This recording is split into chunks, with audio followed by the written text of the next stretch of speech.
strength training for the abdominals, one of the best exercises is typically known as the plank position, because you're putting your body in a position similar to a piece of wood or a wooden plank, straight as possible. I've written down some stuff that I need to teach you because there is definite chance for injury and damage if you're not doing it properly. The most important thing is about your lower back. When the abdominals get tired, this is not one of those exercises where you can push beyond your limit. If you go beyond your limit and the abdominal wall is too tired, the only way you can continue this position is by putting the weight on your spine. I'll show you specifically. You can see my lower back. So here it is, I'm in proper plank position, but if I get too tired, this is going to happen, and you'll see the arch that's happening in my lower back, and that's weight being put on the vertebrae, which is something that needs to be avoided. So if you are tired in this position, you should stop, take a break, a minute break or 2 minutes, or have it as a cycle of exercises, and then start again when the abdominal muscles. So that's the most important thing. With plank, I'm also going to be going through the side plank because they're very similar in what needs to be taught. So with both plank and side plank, you have what's known as the full body plank or side plank, and you can be either on the hands or on the forearm. Okay, lost my balance. The main thing is that the support point is directly underneath the shoulder, wherever you are, on your elbows and forearms or on your wrists. Full body plank. Now, if you're someone who's just starting with this, or strength level hasn't yet reached the point to be able to do full body plank, you stay on your knees. Exact same rules apply. Elbow underneath the shoulder or hands underneath the shoulder, still maintaining the tightness of that abdominal wall to minimize the lower back arch. And the best way to think about it is you got to pull that belly button towards your spine. And the same thing for both plank and side plank. Try and keep your head in line with the rest of your spine. And don't start getting a bit tired with the neck and going forward. Same with the side plank, always trying to stay in line. Side plank also, you might have to consistently push the hips up to keep yourself in line and to avoid this kind of sag, okay? So that's the basics. Now, have is how long should you do plank or side plank? Depending on which variety you choose, I have a list of different things. You can choose to do repetitions, or you can choose to do 30 seconds, 1 minute, 1 minute and a half, 2 minutes. Depends on what you're doing. I can't give you a definite do this because I don't know exactly what your goals are during that specific time you're doing plank. So you have to be your own trainer in deciding how long you'll do the positions of plank. Now, each of these positions, you don't have to do it in the same training session. I've given different options just to keep it fresh for you and more interesting, but maybe during each training session you want to choose 1, 2, or 3 of these options, and then the next training session that you do the plank position, you'll choose 2 or 3 different ones. So let's get started. And I've got these 2 mats because the angle for viewing might be different depending on which position I'm in. The first one is tapping the opposite shoulder. So here I am in plank position. I have my feet gently separated about the distance of my hips. And I'm just going to tap the opposite shoulder, trying to keep the abdominal wall tight, not letting my hips rotate. My shoulders have to move a little bit because I am distributing my body weight differently, being only on the one hand. So that's the first one. The second one, where did we go? You want to raise one leg. So maybe here is better. Here's plank position. So you just raise one leg, hold it for 5 or 10 seconds, and then lower. And just repeat, making sure all the principles are adhered to. The main thing is that the hips don't sag down. And also with this one, try not to let the hips rotate. Keep the hips equal distance to the ground. Hands to forearms is the next one. Starting on your hands, either on your knees or in full body. I'll go on my knees for this one. So you're just going to lower your body from hands to forearms and raise your body. And switch which is the lead hand, just to maintain some kind of balance. And continue. Maybe you want to think about doing 10 reps. So that's the hands to forearms. And knee to elbow, it's quite difficult. You're going to now involve the oblique muscles. So starting position right here, and I'm bringing my knee to that same elbow. Okay, I'll go a different angle. And the right side this time. So right elbow comes, well, no, right knee, excuse me, goes towards the right elbow. Number 5 in this series, plank to side plank. So here's my plank, and then I go to side plank.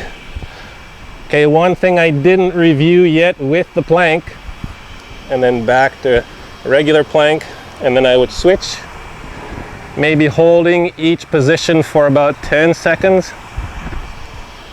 With the plank, if you can see my feet, you have the choice to have one foot stacked on top of the other, or to have the feet straddled. Having the feet straddled is a little bit easier because your base is wider. Feet stacked on top of each other, you have half of the base as you would the other way. And you'll notice also it gets a little bit easier if you have your training shoes on, because the rubber of the shoe gives you more support. All right, number 6. Starting in standing position, you're gonna bring yourself into a forward bend, bend the knees slightly, hands reach the ground, and you're gonna walk your hands forward. I like to add in a push-up when I do these. And then you walk your hands backwards and bring yourself up to starting position. You can also do this as a walk. So I would start the same, but instead of bringing my hands back to my feet, I bring my feet up to my hands. Come back up to starting, and then I would do the same thing, and I can continue the length of a room if I want to. Okay, now we're going into the last 2, which are quite advanced. You have a stability ball, and this makes it more difficult because now your ground, which before was solid, is absolutely not solid. So a lot more work required for the abdominals. My feet are a little bit wider. So here's your position. You can see I'm shaking, which is great. Okay, so that's one. And the other option, teeny tiny bit more difficult, is with your feet on the ball. Okay, maintain that lower back flat, abs are tight, and you can see I'm moving back and forth. Okay, this is great, but you can also add a toe tap. toe touches the ground, comes back up. Touch the ground, come back up. Okay, that's tough. I lost my breath there. And I lost the ball, that's okay. And the last one for the plank position, very advanced. Don't do it until you think you're strong enough. Here I have a weight plate, 25 pounds. It's much easier to do this if you have a partner. Put yourself into plank position and your partner will lower the weight onto your lower back. But you can still do it if you're by yourself. So I'll set myself up. I have the weight plate balanced on my lower back.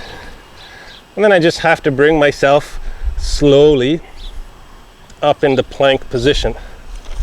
And I'll hold this position for 15 or 20 seconds, and then release, and then do it again. And when you come down, if you're by yourself, be careful that you don't let that weight plate crash down to the ground. So those are the plank positions. Now side plank, you have the regular one, which I've shown you, but let's just go through it.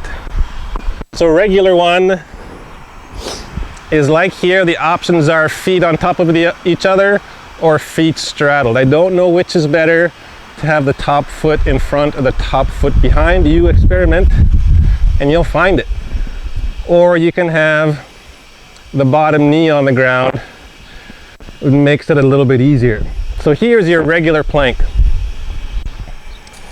Now you want to add a twist into it. Take a light weight. This is 2 kilos. I'll put it underneath my body, get myself up in the plank. I'll keep the knee down this time. So I'm just going to grab that weight. I say no more than 5 kilos for this one.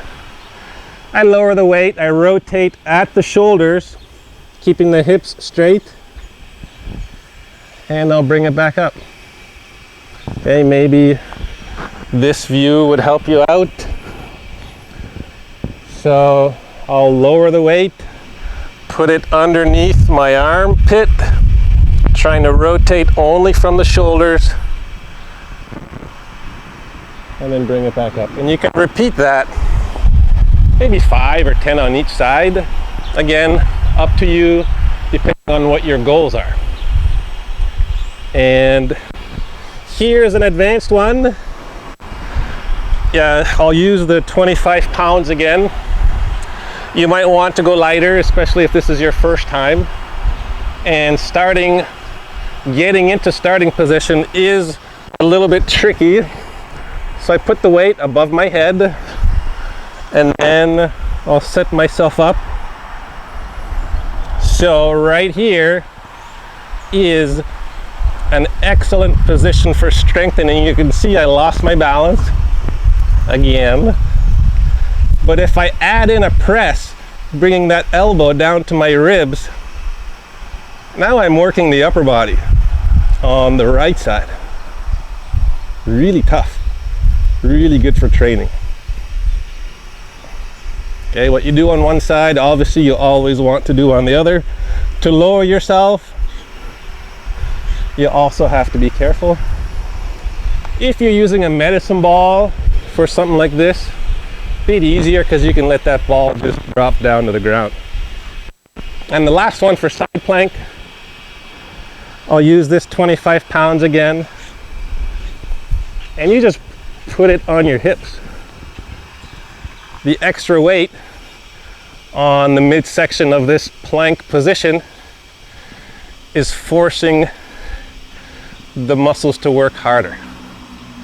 All right, so that's plank and side plank. And the last thing is about these dumbbells, why I put them there. You can use the dumbbells, for example, if your wrists are weak or injured, you can put yourself on the dumbbell so that your wrist is straight instead of how it would be like this if my hand is directly on the ground. So here I can put myself up here and I can do everything I just did, this time supporting myself on the dumbbells. So my suggestion, once or twice a week, do these kinds of exercises, and you'll find very quickly your abdominal wall and the core will increase in strength.